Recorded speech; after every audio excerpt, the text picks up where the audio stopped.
हर इंसान जानता है कि धनतेरस के दिन क्या खरीदना चाहिए, लेकिन कुछ न कुछ कमी रह जाता है। आप अपने जीवन में सफल होना चाहते हैं और माँ लक्ष्मी को खुश करके ही सफल हो सकते हैं। माँ लक्ष्मी क्या नहीं देती है, केवल धन नहीं देती है। आप ये सोचते हैं कि धन केवल देती है, तो ये आपकी बहुत बड़ी भूल है। माँ लक्ष्मी की कृपा हो तो इंसान धन, पुत्र, साथ साथ स्वास्थ्य और अपने जीवन में खुशहाल जीवन, हर तरह के खुशियों से माँ लक्ष्मी भर देती है। और धनतेरस का दिन अपने आप में बहुत महत्वपूर्ण दिन होता है और ये बहुत वर्षों बाद ऐसा योग बन रहा है जहाँ धनतेरस पर त्रिपुष्कर योग बन रहा है, ब्रह्म योग बन रहा है, इंद्र योग बन रहा है। अब ये पूरे धनतेरस का दिन ही आपके लिए बहुत ही शानदार कहा जा सकता है। ऐसे में 16 ऐसी सामग्री है जो बहुत महंगे नहीं हैं, लेकिन आप नहीं खरीद पाते हैं, आप भूल जाते हैं। और ऐसे 5 सामग्री है जिसे बिल्कुल भी आपको नहीं खरीदना चाहिए। गलती से भी आप धनतेरस में ये चीज़ ना खरीदें। तो क्या नहीं खरीदना है और क्या खरीदना है, आपको यही हम बताने जा रहे हैं। वीडियो पूरा देखिएगा। सबसे पहले समझ लीजिए कि आपको झाड़ू खरीदना चाहिए मित्रों। जी हाँ मित्रों, आपको झाड़ू ज़रूर खरीदना चाहिए और एक नहीं 2 झाड़ू खरीदना चाहिए। धनतेरस के दिन दो झाड़ू खरीदें। 2 झाड़ू किस लिए खरीदें? एक तो अपने घर में पूजा स्थान के लिए खरीदें, दूसरा आप मंदिर में दान दे दीजिए। यदि आप चाहते हैं बहुत तेज़ गति से तरक्की, सफलता, उन्नति, और आप चाहते हैं कि ऊपर वाला की कृपा, और मंदिर में इसलिए कि मंदिर में जो देवी देवता होते हैं उनके प्राण प्रतिष्ठा होती है, जिस कारण से पूजा का पूर्ण फल मिलता है। वैसे तो हर जगह देवी देवता है, हर जगह ईश्वर है, हर जगह भगवान है, लेकिन वहाँ जो एक पूर्ण रूप से स्थान होता है वहाँ आप जरूर एक सेम तरह का लीजिए और वहाँ एक झाड़ू दान कीजिए और एक घर में रखिए। एक चीज़। दूसरा आप समझिए धनिया। धनिया ज़रूर खरीदना चाहिए। ये धनिया आप जितना भी खरीदें, लेकिन अपने घर के लिए पहले तो आप इसे खरीद कर लाके पूजा स्थान में पूजा के समय इसे रखिए ज़रूर। और तीसरी बात समझिए बर्तन। आपको बर्तन ज़रूर खरीदना चाहिए। आपको वीडियो में बताएंगे क्या नहीं खरीदना है। बर्तन ज़रूर खरीदने चाहिए, लेकिन बर्तन में कोशिश करें कि पीतल का बर्तन खरीदें आज के दिन, या आप और भी स्टील का भी खरीद सकते हैं, लेकिन पीतल का बर्तन खरीदना ज़रूर चाहिए। और यदि आप ना खरीदें तो कोई बात नहीं, लेकिन बर्तन जरूर खरीदिए। और ख़रीदिए तो एक चीज़ याद रखिएगा, लाते समय, बर्तन को लाते समय, जैसे आप कोई स्टील का बर्तन खरीद रहे हैं, एल्युमिनियम का तो बिल्कुल ना खरीदें। तो लाते समय उसमें फल रख कर लाइए। खाली कभी भूल कर भी घर के अंदर एंट्री आपको खाली बर्तन लेकर नहीं करना है धनतेरस के दिन। ये चीज़ याद रखिएगा, भूलिएगा नहीं। आगे बात करें तो मित्रों, आपको बतासे जरूर चढ़ाना चाहिए। जी हाँ मित्रों, बतासे जरूर चढ़ाना चाहिए, क्योंकि ये सफ़ेद बतासे जिसका संबंध माँ लक्ष्मी से माना जाता है, क्योंकि इससे माँ लक्ष्मी बहुत प्रसन्न होती है। और एक चीज़ और, आप चाहें तो कुछ और भी चढ़ा सकते हैं, मिठाई वगैरह, लेकिन सफ़ेद मिठाई चढ़ाइए, क्योंकि सफ़ेद चीज़ का संबंध माँ लक्ष्मी से माना जाता है, शुक्र से माना जाता है, और शुक्र ग्रह का संबंध माँ लक्ष्मी से है। इसलिए आपका शुक्र भी अच्छा होता है और माँ लक्ष्मी प्रसन्न होती है। आगे समझिए नमक।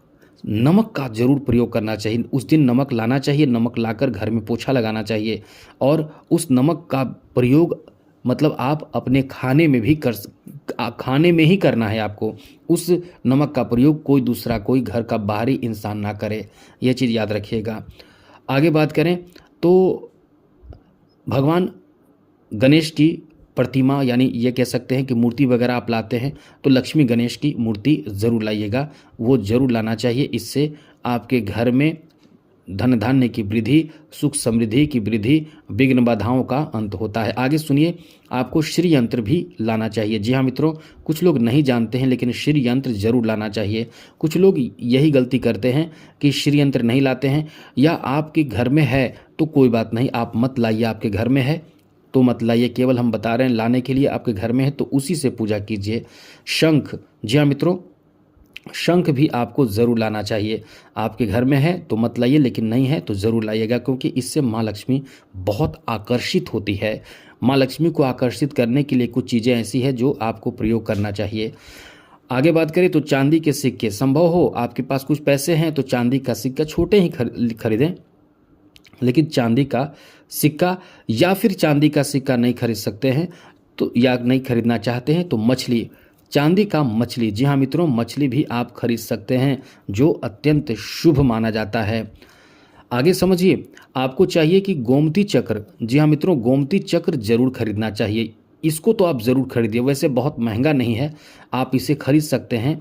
ये आपके बहुत सस्ते मिल जाएंगे पूजा दुकान में। सब सारे जो सामग्री हम बता रहे हैं लगभग आपको पूजा दुकान में मिल जाएगा, तो ये ज़रूर खरीदिएगा। गोमती चक्र, जिससे माँ लक्ष्मी बहुत आकर्षित होती है, पृथ्वी पर माँ लक्ष्मी भ्रमण करती है। ऐसे समय में जब गोमती चक्र का प्रयोग आप करते हैं तो माँ लक्ष्मी आकर्षित होती है। और गोमती चक्र आपको करना क्या है कि इसका प्रयोग करके आप लाल पोटली में बांधकर अपने पूजा स्थान में रख दीजिए। पूजा स्थान के बाद पूजा करने के बाद इसे आप अपने तिजोरी में रख सकते हैं, लेकिन शुद्ध रहने दें, इसे कभी भी अशुद्ध अपवित्र ना होने दें। ये चीज़ आप याद रखिएगा ज़रूर, क्योंकि अशुद्ध होने के बाद फिर आप इसका प्रयोग नहीं कर सकते हैं। माँ लक्ष्मी की पूजा में एकदम शुद्धता पवित्रता की आवश्यकता होती है, ये बात आप पूर्ण रूप से याद रखिएगा। आगे बात करें तो कौड़ी। जी हाँ मित्रों, कौड़ी का प्रयोग ज़रूर करना चाहिए। माँ लक्ष्मी इससे अत्यंत प्रसन्न होती है। 5 कौड़े ही सही, बहुत सस्ते मिल जाएंगे, 2 रुपये 1 रुपये तक एक मिल जाते हैं। 5 कौड़ी खरीद कर लाइए और माँ लक्ष्मी की पूजा में इसका प्रयोग कीजिए। घर में लाना है धनतेरस के दिन। पान के पत्ते, जी हाँ मित्रों, पान के पत्ते भी आपको अपने घर में ज़रूर लाना चाहिए। पान के पत्ते को अपने घर में लाते हैं और पूजा के समय माँ लक्ष्मी के चरणों में अर्पित करते हैं, तो ये अपने आप में बहुत ज़्यादा कह सकते हैं कि माँ लक्ष्मी को आकर्षित आप करते हैं। आगे बात करें तो माँ लक्ष्मी के चरण, आपने देखा होगा कई घरों में या पूजा स्थान में या अपने ज्वेलरी के दुकान में देखा होगा, लोग चरण लगाते हैं माँ लक्ष्मी का चरण। उस दिन पूजा भी आप कीजिए और उस चरण का प्रयोग पूजा में करें तो बहुत ही अच्छा रहेगा। आगे बात समझे कमल पुष्प। जो लोग कमल का पुष्प को नहीं जानते हैं वो समझ लीजिए, कमल का पुष्प इतना महत्वपूर्ण है माँ लक्ष्मी के लिए कि आपने देखा भी होगा कमल के पुष्प पर माँ लक्ष्मी बैठी रहती है, और इसीलिए माँ लक्ष्मी को यदि चढ़ाया जाए तो बहुत प्रसन्न होती है, बहुत खुश होती है। इसलिए कमल का पुष्प का प्रयोग जो लोग नहीं कर रहे हैं उन्हें आप भी कहिए करने के लिए। और उसका प्रयोग क्या करना है, कमल के पुष्प का प्रयोग ये करना है कि जब आप माँ लक्ष्मी को अर्पित करते हैं उसके बाद में आप इसे लाल पोटली में बांधकर आप अपने पूजा स्थान पर रखें, या फिर अपने तिजोरी या जहाँ धन रखते हैं या वैसा कोई फाइल रखते हैं उस जगह पे रखिए। आगे बात करें तो मित्रों आपको कमल गट्टे, जी हाँ मित्रों, माँ लक्ष्मी इससे बहुत आकर्षित होती है। हम सारी चीज़ माँ लक्ष्मी को आकर्षित और प्रसन्न करने के लिए ही बता रहे हैं। तो कमल गट्टे का प्रयोग आप 5 कमल गट्टे आपको 5 रुपये में, 2 रुपये 4 5 रुपये में मिल जाएंगे। इसे आप ज़रूर अपने पूजा स्थान में ला कर रखिए। और एक बात ध्यान रखिएगा, कमल गट्टे का प्रयोग आप चाहें तो इससे फिर से कमल पुष्प अपने घर में भी उगा सकते हैं। और इसे भी आपको वही करना है, लाल कपड़े में बांधकर अपने धन तिजोरी के आसपास रखना है। फिर हल्दी, साबुत हल्दी, ध्यान रखिएगा टूटा फूटा नहीं होनी चाहिए। हल्दी का भी आप प्रयोग करें और उस हल्दी को भी उसी तरह से लाल कपड़े में बांध कर रख दें। देखिए जीवन में कितना उजाला और आर्थिक स्थिति कितनी बेहतर होने लगते हैं। अब आपको कुछ सामग्री का नाम बता रहे हैं जो कभी भूल कर भी आपको धनतेरस में नहीं लाना है। सबसे पहले आप इस चैनल को सब्सक्राइब ज़रूर कर लीजिएगा मित्रों। मेरा आपसे छोटा सा निवेदन है कि चैनल को सब्सक्राइब कर लें, और यदि वीडियो अच्छी लग रही हो तो, और साथ साथ घंटी को दबा दें और ऑल बटन को प्रेस कर दें, और जय माता दी जरूर लिखें, जय लक्ष्मी माँ जरूर लिखें। सबसे पहले लोहे के चीज़ों को कभी भूल कर भी ना खरीदें, यह आपकी बहुत बड़ी भूल होगी। लोहे से बने चीज़ों को ना खरीदें। दूसरी चीज़ नोट कीजिए, काले चीज़ों का प्रयोग बिल्कुल भी खरीद कर ना लाएँ। काले चीज़ जैसे काले कपड़े कभी भी नहीं लाना है। नुकीले धारीदार चीज़ जैसे छुरी चाकू ये सब खरीद कर नहीं लाना है। आपको कांचुक का बना कोई भी ऐसी सामग्री का प्रयोग नहीं करना है, लाना नहीं है आपको अपने घर में। साथ साथ प्लास्टिक का कोई भी ऐसे चीज़ आपको नहीं खरीद कर लाना है। मुख्य रूप से आपको धनतेरस से पहले बाद में जो करें, लेकिन धनतेरस के दिन कम से कम सही तरीके से आप इन चीज़ों का प्रयोग करें। अब आपको हम बताते हैं कि त्रिपुष्कर योग जो बन रहा है वो सुबह 6:31 से 10:31 के बीच बन रहा है। वैसे तो इस समय दुकान खुली नहीं रहेगी, लेकिन आप इस समय घर से निकल सकते हैं, घर से जा सकते हैं।